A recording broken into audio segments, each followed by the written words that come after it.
O marketing foi melhor do que o de muitos filmes de Hollywood. Os equipamentos, muitos tidos como os melhores do mundo. A moral supostamente a melhor possível. E o inimigo sendo representado como um bêbado atrapalhado, covarde, com equipamentos obsoletos que ficariam sem munição em 2 ou 3 meses e que estavam tendo que lutar desesperadamente usando apenas pás. Porém, apesar da contraofensiva ucraniana ter sido vendida pela mídia e por canais de propaganda, a realidade veio. E como sempre, veio cobrando juros. Não só a contraofensiva ucraniana de 2023 fracassou, como quebrou a capacidade ofensiva dos remanescentes ucranianos, que agora terão que desesperadamente lutar com o que restou para defender, pelo menos por enquanto, o restante do território ucraniano. No vídeo de hoje, vamos ver por que a contraofensiva ucraniana fracassou e como isso deve servir de alerta e de leitura para analistas de inteligência no futuro.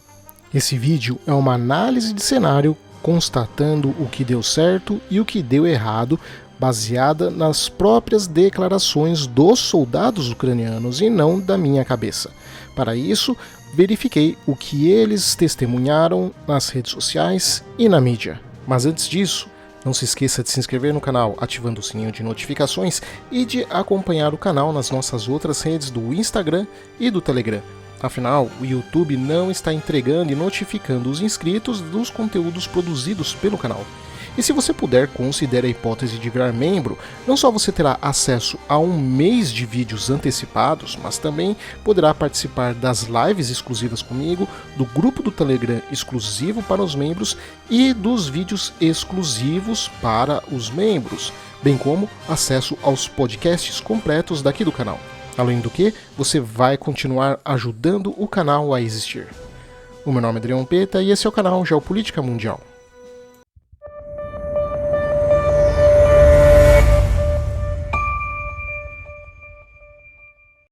A função de um analista de cenários geopolíticos ou de analistas de inteligência são basicamente 3: capturar dados e informações sobre alguma coisa, compilá-los de forma que se possa traduzir o mais próximo da realidade que for possível e transmiti-la a quem precisa saber sobre isso. O bom analista entrega o mais próximo daquilo que ele considera como verdade, mesmo sabendo que isso pode desagradar a quem receber essas informações.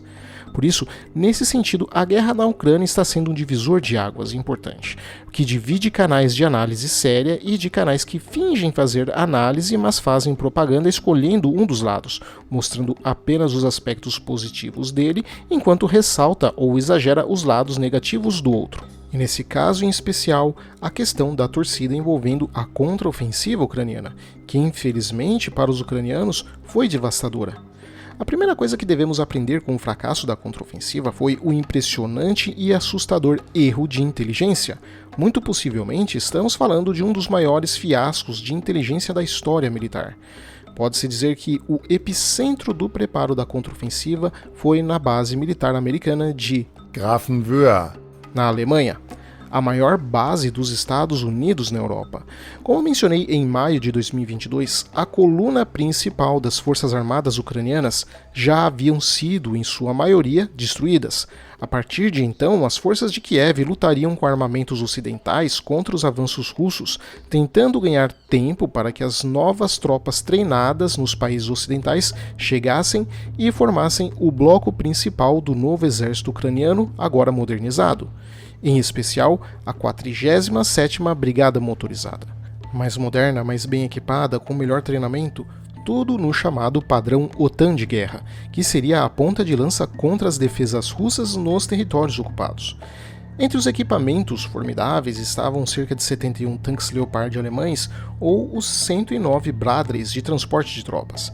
A missão era cortar a ponte terrestre russa, que liga o território da Crimeia até a Rússia através do sul da Ucrânia, e retomar pelo menos metade dos 18% de território ucraniano que a Rússia ainda mantinha. Porém, desde o começo ficou claro a série de divergências entre os conselheiros da OTAN e os oficiais ucranianos. Os conselheiros militares dos Estados Unidos queriam menos foco em drones para reconhecimento, com eles ajustando o treinamento para incluir mais horas com drones somente após pressão dos oficiais ucranianos. E aqui teríamos o segundo erro, que foi o fato de que, com o tempo, isso mostraria que os ucranianos estavam mais corretos do que os conselheiros americanos. Porque o uso de drones foi fundamental na moldagem do campo de batalha. E os ucranianos sabiam disso, porque estavam lidando com uma força militar superior. Coisa que nunca foi encontrada pelas forças da OTAN, porque a última vez que os países europeus e da América do Norte lidaram com alguma força militar moderadamente equivalente foi na Segunda Guerra Mundial, há mais de 80 anos. E desde o início dos anos 2000, o treinamento, doutrina e equipamento militar ocidental foi gradualmente sendo moldado para se basear em guerras assimétricas, ou seja, focadas em lidar com forças insurgentes como terroristas e milícias, por exemplo. Assim, essa doutrina simplesmente não estava preparada para lidar com uma força estatal como a Rússia. E, em geral, o foco do treinamento seria preparar as forças ucranianas para lidar com os veículos ocidentais, utilizando táticas ocidentais, sobretudo na chamada Guerra de Armas Combinadas, o que significa coordenar simultaneamente o uso da infantaria com a artilharia com o emprego de tanques e sob a extensão do poder aéreo. E aqui temos o terceiro erro, utilizar um conceito que requer muitos recursos e tempo de preparo de forma improvisada e com pressa. Um ataque de forças combinadas ao estilo OTAN requer, acima de tudo, uma vasta quantidade de recursos humanos e de logística, ou seja, muitos soldados e muitos veículos de transporte, e principalmente uma infraestrutura por trás que sustente isso, e uma indústria que possa sustentar também este gasto astronômico. Na prática, somente os Estados Unidos dentro da OTAN podem de fato executar uma operação de armas combinadas. Seria simplesmente impensável utilizar esse conceito para as forças ucranianas. Então, no início de maio de 2023, essas forças preparadas seriam realocadas até as linhas de frente, onde se posicionaram para o ataque surpresa a partir dos seus M2 Bradley, usando as densas árvores da região como cobertura, apenas aguardando a ordem para atacar de forma coordenada. Porém, como os próprios ucranianos alertaram, o uso dos drones seria um diferencial-chave, e os drones de vigilância russos, bem como espiões, revelaram as forças ucranianas e o elemento de surpresa havia sido perdido. Outro grande problema para as lideranças ucranianas foi como distribuir suas forças para o ataque. Os conselheiros militares, liderados pelo general Mark Milley, aconselharam um ataque concentrado em um único ponto, enquanto o general ucraniano Zaluzhny queria dividir a força simultaneamente em duas frentes que conduziriam duas operações paralelas. Para ele, era arriscado demais concentrar todas as forças no único ponto, que correria o risco de perder a maior parte das tropas em caso de fracasso. Nesse meio tempo, os russos haviam reforçado a região com mais de 300 mil novos recrutas naquele ano, preenchendo as lacunas que haviam sido identificadas pelas agências de inteligência ocidentais e divulgadas amplamente pelas agências de mídia do Ocidente. Foi então que finalmente o ataque se deu em 7 de junho de 2023. Porém, a 47ª Brigada recebeu novas ordens do comando em cima da hora, e as táticas que eles estavam se preparando para executar por semanas foram alteradas, o que afetou a coesão das unidades. Não está claro se isso foi confusão no comando ucraniano ou se foi uma tática de contra-inteligência para confundir possíveis vazamentos da operação para os russos. Porque, de qualquer forma, a integridade e efetividade das unidades ucranianas acabaram sendo prejudicadas. O plano inicial seria chegar na vila de Robotyne, a pouco mais de 14 quilômetros além da linha de frente, em apenas 24 horas, para, em seguida, se tudo desse certo, em 4 dias controlar todas as comunidades ao redor e, a partir daí, eles avançariam para o litoral sul, recuperando a cidade de Melitopol, o que se estimava ser algo em torno de 3 2 meses e finalmente teriam cortado a ligação terrestre da Rússia. O 9º e o 10º Corpo Ucraniano atacariam juntos com eles, e uma vez que as linhas defensivas russas fossem atravessadas, o 10º Corpo iria expandir as operações para o litoral. Se estimava que a 47ª Brigada tinha cerca de 5.000 soldados, o que seria mais ou menos igual ao número dos outros dois grupos, então as estimativas batem entre 15 a 20 mil combatentes ucranianos. Enquanto do outro lado, as forças russas eram estimadas pelas agências ocidentais, tanto de inteligência do governo, como pela mídia, como as think tanks privadas, com 400 mil soldados espalhados por todo o país. Não se sabia quantos desses 400 mil estavam posicionados na região da contraofensiva ucraniana, e quando eu digo que não se sabia, é que as estimativas variavam assustadoramente, algumas chutando baixo, falando em 20 mil russos, e outras colocando a 200 mil. Uma margem de erro muito grande e simplesmente inaceitável para a execução de uma operação militar. Então, isso nos traz a mais um erro, que foi a inteligência ucraniana e de agências ocidentais que estimaram o tamanho de com quem estavam lidando. Pois, no caso de que fossem 200 mil soldados, então teríamos uma outra falha, que é a de acreditar que o número de baixas ucranianas era muito menor do que a de baixas russas. Isso se dá porque simplesmente o governo ucraniano não divulga, obviamente, o número de baixas deles e inflaciona o número de baixas russas. E uma coisa é propaganda, outra coisa é inteligência, porque não tem como os ucranianos terem números menores de fatalidades e feridos tão menores que o número de russos.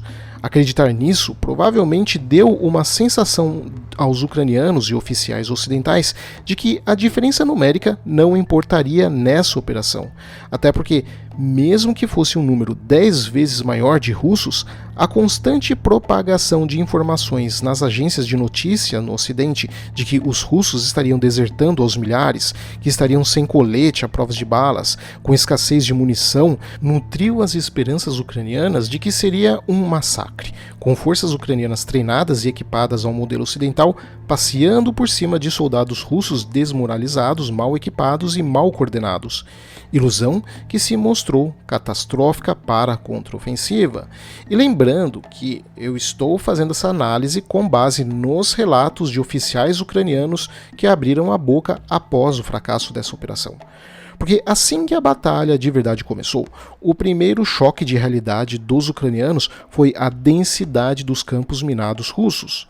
Apenas no caminho para Robotini, os ucranianos listaram cerca de 20 mil minas terrestres, cobrindo 6,5 km de profundidade e 6,5 km de largura.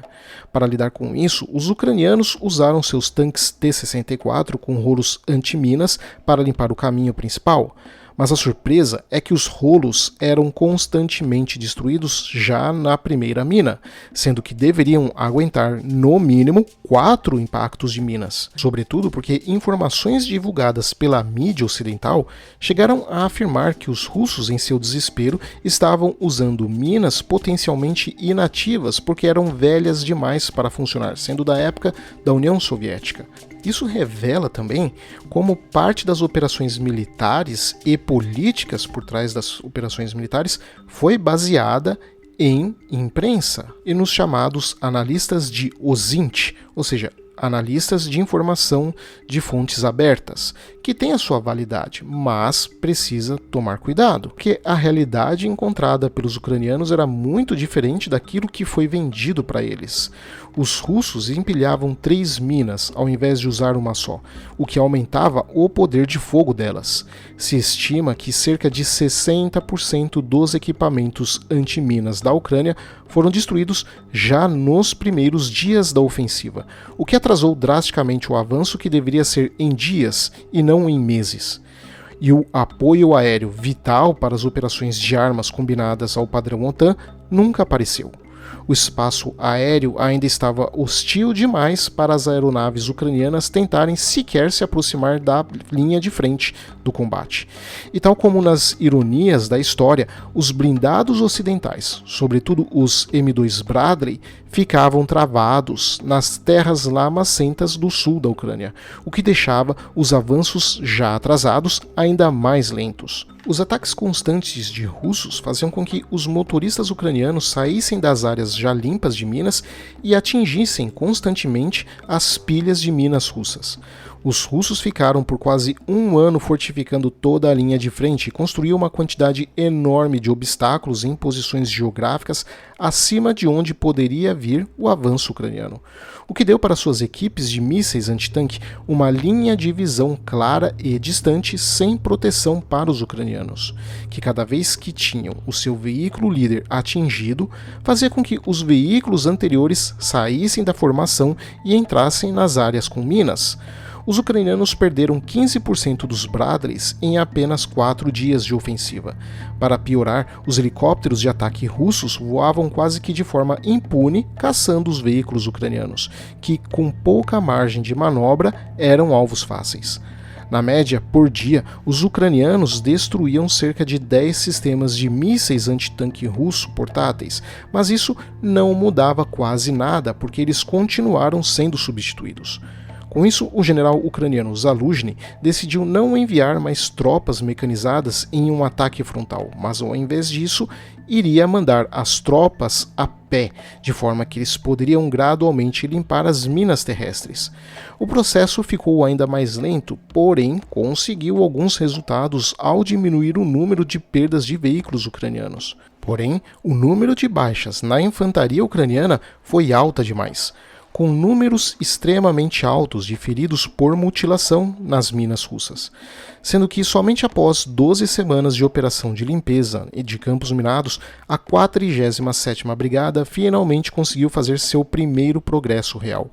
E em 3 de setembro, as forças ucranianas romperam a primeira linha de defesa da Rússia. Mas os russos simplesmente recuaram para refortificar a segunda e terceiras linhas. De acordo com os ucranianos, a falta de suporte e cobertura aérea simplesmente impediam que as táticas ocidentais fossem de fato usadas, o que obrigou os ucranianos a terem que se adaptar e improvisar no nível tático. A inteligência ucraniana acreditava que as forças russas dedicaram 60% do seu tempo e recurso para construir essa primeira linha de posições defensivas, e apenas 20% nas outras 2 camadas defensivas seguintes, mais ao sul. Portanto, agora que a primeira linha tinha sido atravessada, as demais seriam facilmente quebradas. Porém, esse era um outro novo erro. As tentativas de avanço sobre as outras linhas se mostraram tão difíceis quanto a primeira, com a diferença que agora o atrito com os russos era cada vez mais intenso e os ucranianos cada vez menos tinham recursos humanos e materiais para usar. E em setembro, mais avanços simplesmente se mostraram impossíveis. Enquanto isso, a oeste, unidades ucranianas desembarcaram em 3 locais separados no lado sul do rio Dnieper, avançando até 8 quilômetros de profundidade. Até então, todos os relatos de que as forças ucranianas haviam atravessado o rio Dnieper tinham se mostrado falsas. Isso provavelmente pegou os russos desprevenidos que estavam focados na linha principal da contraofensiva ucraniana. Assim, a movimentação de forças ucranianas anfíbias ao sul da cidade de Kherson pode indicar 2 coisas. A primeira, que os ucranianos tinham ou têm planos futuros para avançar a partir daqui, e a segunda, porque as imagens que vêm dessa área mostram que, na verdade, Zelensky estaria ordenando a construção de linhas defensivas nessa região, ou seja, ou os ucranianos esperavam um ataque de pinça sobre as forças russas, isolando eles caso a contraofensiva fosse bem sucedida, ou agora, com os ucranianos percebendo o fracasso absoluto, estariam se preparando para uma nova ofensiva russa no futuro, usando principalmente a fase de inverno como cobertura para essas construções. A Ucrânia, assim, estaria construindo 3 linhas defensivas, usando inclusive empresas privadas ucranianas e estrangeiras para a construção dessas forças defensivas, tentando ganhar tempo enquanto o inverno estaria segurando a movimentação das tropas da Rússia. Mas há um problema: a falta de recursos humanos para os ucranianos tanto construírem essas fortificações como em ocupá-las, e ainda por cima aguentar eventuais ataques russos. Para piorar, os recursos materiais do Ocidente estão cada vez menores, porque alguns países já até mesmo zeraram supostamente seus estoques que poderiam ser enviados e outros estão cada vez mais relutantes em continuar com esse apoio. Isso fica mais claro na parte de artilharia, vital para atravessar essas defesas. Porque se de fato, por um lado, os russos estão cada vez mais com menos munição e peças para artilharia, isso é um fato, por outro lado, eles estão ampliando a sua capacidade industrial de fabricação desse material, o que deve ficar pronto por volta de julho ou agosto de 2024. Daí o envio suplementar de artilharia que veio da Coreia do Norte, mas que, ao que tudo indica, é temporário. E além disso, os russos têm suprido essa deficiência com o uso de drones como os Lancets, que têm sido extremamente vitais na condução da guerra, como erraram em prever os oficiais americanos e demais países da OTAN. Na verdade, a situação ucraniana só não é pior porque, apesar de terem perdido quase toda a sua artilharia ocidental, eles supriram isso com os drones, e será essa a grande aposta ucraniana para tentar segurar futuras ofensivas. Ao que tudo indica, o ano de 2024 será o de mais combates por trincheiras, se abrindo a pergunta se será que os ucranianos conseguirão ter o mesmo sucesso que os russos tiveram nas suas linhas defensivas. E a provável resposta é que não, por causa da sua inferioridade numérica de recursos humanos, inferioridade numérica de recursos materiais e com linhas defensivas bem mais improvisadas e menos planejadas do que aquelas que os russos usaram, já que estão sendo feitas às pressas, que tiveram um ano inteiro para fazer a deles. Obrigado a todos, espero que vocês tenham gostado. Não se esqueçam de compartilhar o vídeo com todo mundo que você conhece para ajudar o canal a continuar crescendo. O seu apoio é fundamental para que eu continue trazendo esse tipo de conteúdo para vocês. Abraços e até o próximo vídeo.